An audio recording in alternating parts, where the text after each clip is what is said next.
இது last week எடுத்த video தான் மாட்டுப் பொங்கல் அன்னைக்கு.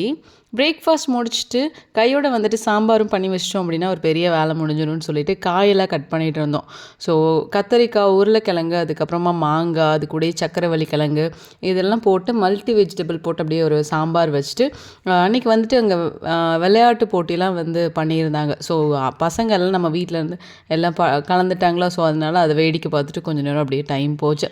அச்சு வந்துட்டு ஓடி வந்து சொல்லிட்டு போனால் நான் ஜெயிச்சிட்டேன், அதில் ஜெயிச்சிட்டேன், இதில் ஜெயிச்சிட்டேன் அப்படின்னு சொல்லிட்டு. சரி கொஞ்ச நேரத்துலேயே வந்துட்டு லஞ்சும் ரெடி பண்ணிடலாம் அப்படின்னு சொல்லிட்டு சிக்கன் கிரேவி தான் அத்தை பண்ணியிருந்தாங்க. இது ட்ரையாக பண்ணலான்னு சொல்லிட்டு பிளான் பண்ணோம். பட் கொஞ்சம் வந்துட்டு செமி கிரேவியாக பண்ணணும் அப்படின்னா இன்னும் நல்லாயிருக்கும் அப்படின்னு சொல்லிட்டு கொஞ்சம் செமி கிரேவியாகவே பண்ணியாச்சு. இந்த மாதிரி ஊருக்கு வரும்போது தான் நல்ல என்ன சாப்பிட்டாலும் ரொம்ப திருப்தியாக சாப்பிட்ட மாதிரி இருக்கும். ஏன்னா எல்லோரும் கூடயும் சேர்ந்து உட்காந்து சமைச்சு சாப்பிட்றனால எனக்கெல்லாமும்.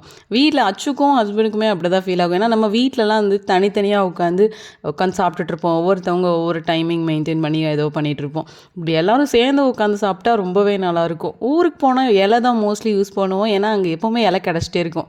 எனக்கு வந்து இலையில சாப்பிட்றது தான் ரொம்ப பிடிக்கும். ஸோ ஊருக்கு போனால் மோஸ்ட்லி இலையில நான் சாப்பிட்றதுக்கு ரொம்ப லைக் பண்ணுவேன். ரிமைனிங் கேம்ஸ் இருந்தனால பசங்கள்லாம் போயிட்டு விளையாடிட்டு அந்த குடிப்பாங்கள்ல ப்ரைஸ் எல்லாம் கொடுப்பாங்கள்ல அதெல்லாம் வாங்கிட்டு வந்து எல்லோரும் காமிச்சிட்டு இருந்தாங்க. இதோட இந்த வீடியோ முடிஞ்சுச்சு, அவ்வளோதான்.